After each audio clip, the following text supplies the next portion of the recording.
Oi, pessoal, tudo bem? Essa é a aula 18 do curso avançado de análise de investimentos. Nessa aula, vamos começar a falar sobre indicadores de rentabilidade, tá bom? Bom, vamos lá. Imagina que você tem um dinheiro guardado e você decide investir num pequeno negócio. Tá? Você começa a se interessar por comprar uma carrocinha de sorvete. Tudo bem? Essa carrocinha custa R$ 5.000. Até aí não tem muita informação, né? E você começa a pesquisar o mercado e vê que as pessoas que compraram aquela mesma carrocinha têm uma lucratividade, um lucro médio por mês de R$ 1.000, tá bom? Então você continua a sua pesquisa e você consegue chegar a um outro investimento que seria uma carrocinha de cachorro-quente, hot dog. E você vê que o custo é um pouco maior, já é R$ 20.000. Tá? Por quê? É um equipamento um pouco maior, tem mais recursos, né? Tem mais apetrechos para você vender o seu produto. E quem comprou essa mesma carrocinha de cachorro-quente consegue, em média, ter um lucro mensal de R$ 2.000. Tá bom? Então você olha para o lucro e pensa o seguinte: poxa, o lucro aqui do cachorro-quente é o dobro do lucro do sorvete. Então, nessa primeira análise, talvez muitos investidores iriam desprezar, né, o sorvete. Mas aí que entra a ideia da rentabilidade. Então vamos ver no próximo slide. Quando você analisa a rentabilidade do sorvete, da carrocinha de sorvete, você percebe o seguinte, que você tem um lucro de R$ 1.000 por mês para um investimento, um capital inicial de 5.000. Tá? Então, qual é a rentabilidade do capital do sorvete? É de 20%. Então, qual é a rentabilidade do capital da carrocinha de hot dog? Você tem um lucro de 2.000 para um capital investido de 20.000. Então, olha só, aí a rentabilidade do capital do hot dog é de apenas 10%. Ou seja, o sorvete ele tem uma rentabilidade do capital muito maior, é o dobro da rentabilidade. Bom, então você quando analisa a rentabilidade, você consegue enxergar esse tipo de informação, a rentabilidade do capital investido. Os R$ 20.000, você pode preferencialmente investir em 4 carrocinhas de sorvete, que cada uma vai te dar um lucro de 1.000, né? Então, no total, você vai ter R$ 4.000 de lucro por mês, do que investir os 20.000 numa única carrocinha de cachorro-quente, que vai te dar apenas R$ 2.000 de lucro. Então, com a rentabilidade, você consegue ter essa visão mais ampla do negócio. Você pode usar a rentabilidade no mundo das empresas. Por exemplo, a Grendene estaria com uma rentabilidade do capital de 20%, que é o ROI dela, 20%. Então, ela estaria num negócio mais aproximado aí do sorvete. E a MRV Engenharia tem um ROI, ou seja, uma rentabilidade sobre o capital do acionista de 10%, que estaria mais aproximada com a carrocinha de cachorro-quente. Entendeu agora? Então, você pode usar a rentabilidade para analisar empresas de setores completamente distintos. Você pode pegar uma empresa do setor industrial, uma empresa do setor de construção civil, uma empresa da área de saúde, uma empresa da área de mineração. Você consegue, pela rentabilidade, entender que aquele negócio, aquela área de atuação é muito mais rentável do que a outra. Isso pode também te ajudar a direcionar os seus investimentos, tá? Então, índice de rentabilidade relaciona algum lucro, a gente consegue esse lucro lá no DRE, no demonstrativo de resultado do exercício, com alguma variável do balanço patrimonial, especificamente do ativo ou o patrimônio líquido. Ou seja, esses índices avaliam a rentabilidade do capital ou do ativo, tá bom? Return on Equity é o principal indicador de rentabilidade. Tá? Ele mede o retorno sobre o capital do acionista, que é o PL, que é o patrimônio líquido. A fórmula do ROI está aí, é o lucro líquido sobre o patrimônio líquido. O lucro líquido, como você sabe, é apurado lá no DRE, do demonstrativo de resultado do exercício, e o patrimônio líquido é apurado, você tem ele, essa informação lá no balanço patrimonial da empresa, tá bom? Então imagine aí que você tem 400 milhões de lucro líquido e 1 bilhão e 200 milhões de patrimônio líquido da empresa. Qual é o ROI dessa empresa? 30%. Tá, o ROI sempre se expressa em porcentagem. E, no geral, quanto maior o ROI, melhor. O ROI considerado adequado seria algo acima de 20%, tá bom? Então, empresas que têm um ROI acima de 20% têm um número já interessante. ROI abaixo de 5% indica uma empresa com dificuldade. Tá? Tem uma baixa lucratividade, tem altos custos, opera num setor muito competitivo, não consegue rentabilizar muito bem, por isso, o seu capital. Então, são empresas que você tem que olhar com muito critério e com muito cuidado. Você pode usar essa métrica aí, tá? Acima de 30% você tem um ROI muito bom, um ROI ótimo. Acima de 20% um ROI bom. Entre 10% e 20% regular, tá? E abaixo disso, e se for abaixo de 0%, é um ROI que você deve evitar. Se for um ROI negativo, é um dado muito ruim. Isso indica que o lucro líquido da empresa também é negativo, tá bom? Então tem que ter muito cuidado com o ROI negativo. O ROI é um dos indicadores mais poderosos. Eu gosto muito de analisar o ROI e usar o ROI nas minhas análises. Um ROI elevado e consistentemente elevado ao longo do tempo é um forte indicador de que a empresa possui importantes vantagens competitivas, pois a empresa consegue ter e manter, que é o mais importante, manter uma elevada margem de lucratividade. Gente, isso é muito importante, tá? O ROI, sozinho, num trimestre, ou um resultado isolado, não te diz muita coisa. Mas se você pegar um resultado histórico do ROI ao longo do tempo, você consegue ter um bom indicador sobre aquele desempenho da empresa. E se ela realmente tem essa constância, essa consistência no seu ROI, isso mostra que a empresa tem algum tipo de vantagem competitiva importante. Olha só o caso da Grendene. Como é que nos últimos 10 anos ela conseguiu uma consistência no seu retorno sobre o patrimônio líquido, no seu ROI. Tá? Então, inclusive, tem até uma tendência crescente. Né? Se você pegar os últimos 5 anos, desde 2013, você percebe exatamente que ela manteve o seu ROI sempre acima de 20% e consistentemente acima de 20%. Isso é muito importante. Tá? Isso se reflete, lógico, no desempenho do preço da ação. Olha só como a ação teve uma grande valorização em todo esse período aí. Então, quem investiu na Grendene conseguiu ter um bom resultado, ter um bom retorno.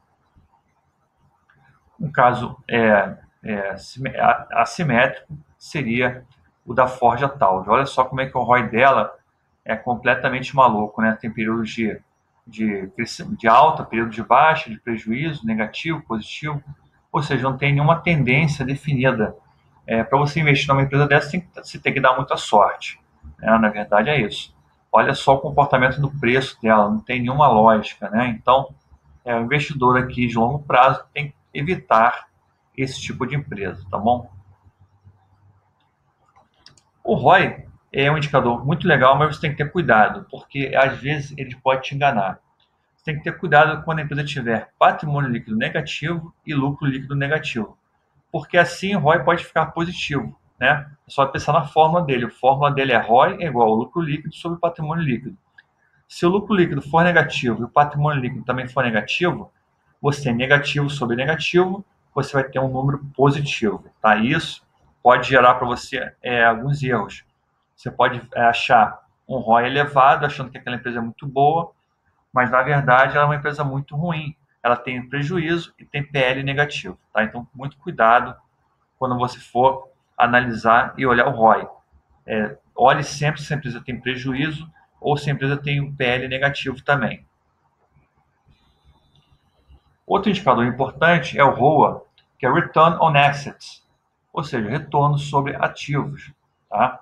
O ROA tem essa fórmula aí, é o lucro líquido sobre os ativos da empresa. Então, imagina que a empresa tem um lucro líquido de 50 e tem 1 bilhão de ativos, então lá o seu ROA vai ser de 5%. O ROA é muito interessante que ele mede o seguinte, imagina que os ativos, como a gente viu na aula de balanço patrimonial, os ativos são os elementos que a empresa usa para gerar receita, para gerar produção, né, para gerar produto. Então, os ativos são os elementos geradores de riqueza para a empresa. Então, o ROA ele mede exatamente isso. Você tem um conjunto de ativos que estão lá à disposição da empresa para gerar riqueza e quanto que isso gera efetivamente de lucro, né? Então, quanto maior o ROA, mais a empresa está conseguindo rentabilizar os seus ativos. Você tem uma fábrica, quanto que essa fábrica gera de lucro? É isso que o ROA mede, né? Qual a rentabilidade do ativo da empresa, tá? Então, a avaliação do ROA também varia muito de setor para setor. O ideal é usar o ROA em análises intrasetoriais.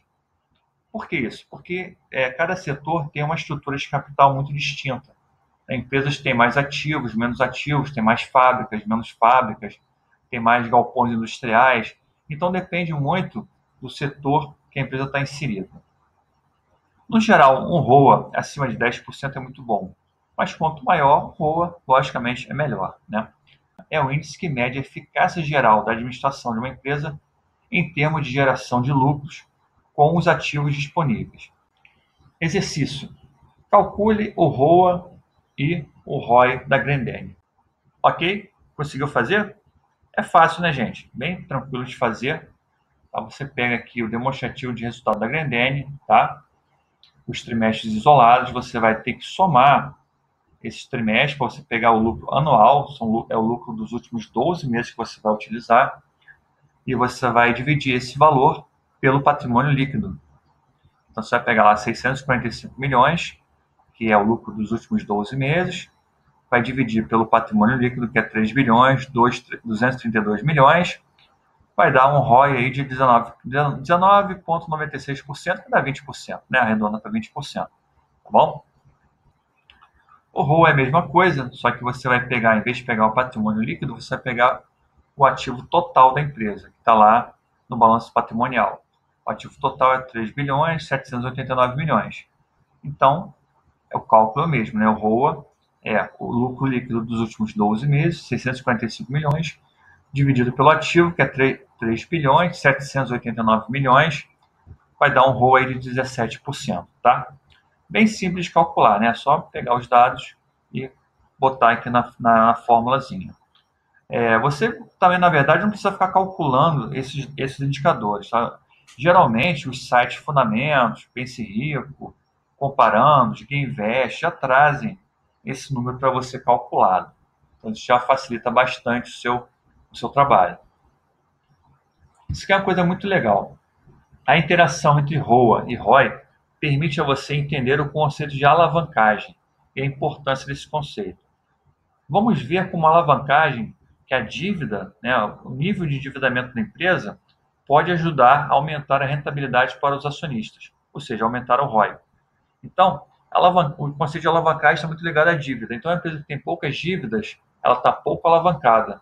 Uma empresa que tem muita dívida está mais alavancada, tá bom? Nem sempre a dívida é alguma coisa ruim. É isso que a gente vai ver agora. Imagina que você tem uma empresa nessa situação aí. A gente sabe que o ativo, né, no balanço patrimonial, o ativo é igual ao passivo mais o patrimônio líquido.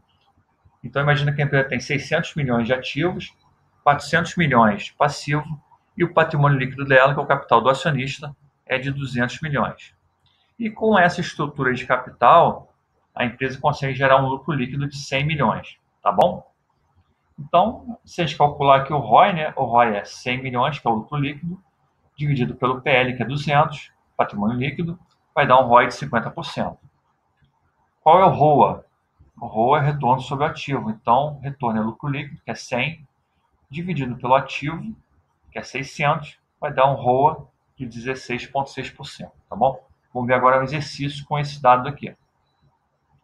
Imagine que a empresa compra uma máquina nova, mais moderna e produtiva. Essa máquina custou 100 milhões, tá? Pega a canetinha. Deixa eu ajudar aqui. Então, ó, o que é 100 milhões investido em equipamento? Isso é um aumento no ativo, né? Ativo imobilizado. Então, aumenta o ativo em 100 milhões. Isso aqui vai entrar aqui, ó, na conta do ativo, tá? 100 milhões vai entrar aqui no ativo da empresa. O custo da máquina de 100 milhões foi financiado, ou seja, a empresa pegou uma dívida. Então, a dívida é o quê? É passivo, né? Lembra da aula de balanço patrimonial? Então, você vai aumentar o passivo em quanto? Também de 100 milhões. Então, o que aconteceu aqui? Você tem 100 milhões aqui, né? Aumento do ativo de 100 milhões, você tem um aumento do passivo de 100 milhões, certo? Você equilibra, então, de novo, o balanço patrimonial. Não é necessário capital dos sócios, ou seja, a máquina foi comprada apenas com capital de terceiros, ou seja, foi financiada. Tá? Então, o patrimônio líquido, que é essa caixinha aqui, né, a variação dela é zero, tá? Não variou nada. Tudo bem? Qual é a primeira conclusão? Pegar empréstimos aumenta os ativos e passivos no mesmo valor, mas empréstimos não produzem quaisquer impactos no patrimônio líquido. O que acontece com essa nova máquina? Imagina que a nova máquina aumente o lucro líquido em 20 milhões. Evidentemente, né, se você aumenta o lucro líquido, você vai mudar a rentabilidade do capital. Vamos ver como é que fica isso? Vamos lá. Essa aqui é a situação original, tá? Os ativos, tal, tudo que já viu.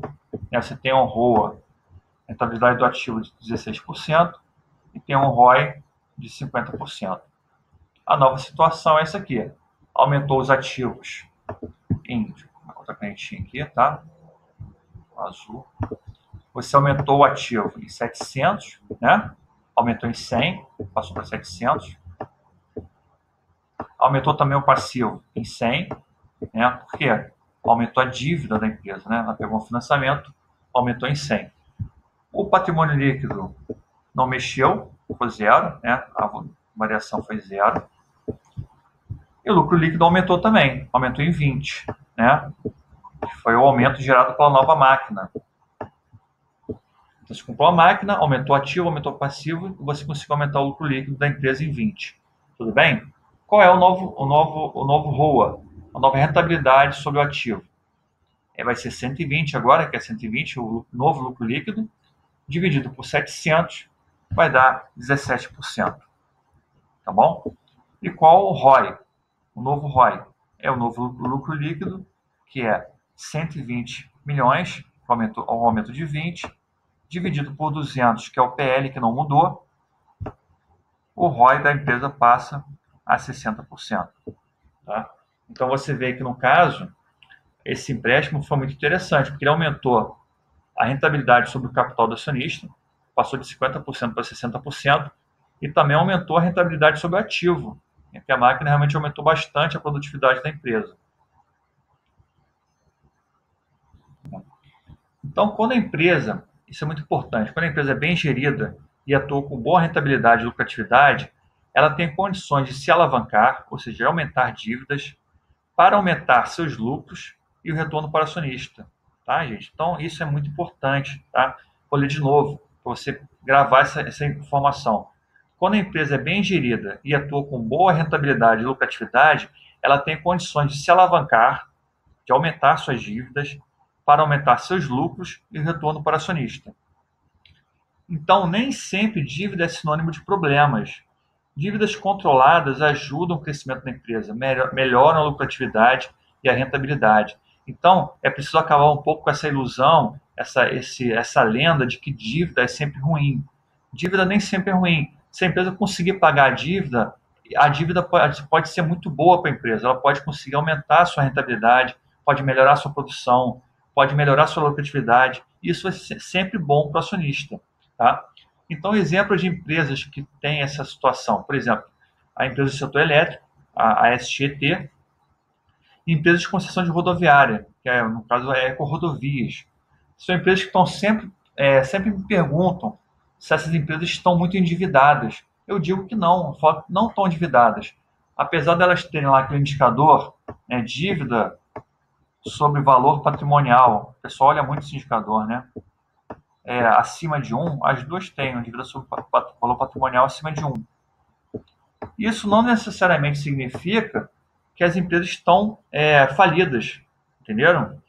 Na verdade, a SGT e a Ecorodovias são empresas que geram muito caixa, elas têm condições de se alavancar de forma controlada e mesmo assim conseguiam aumentar a lucratividade do negócio, aumentar a rentabilidade para o acionista, tá bom? Então, tem que ter muito cuidado quando você analisa as empresas com dívida. Então, você tem que entender se essa dívida é pagável, se ela está controlada ou se é uma dívida descontrolada, tá bom?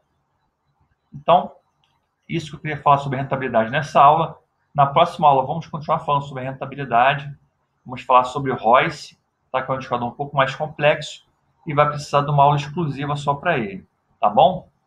É isso aí. Muito obrigado por ter assistido a aula até aqui. Espero que você tenha gostado e fique aí com o meu abraço. Tchau, tchau.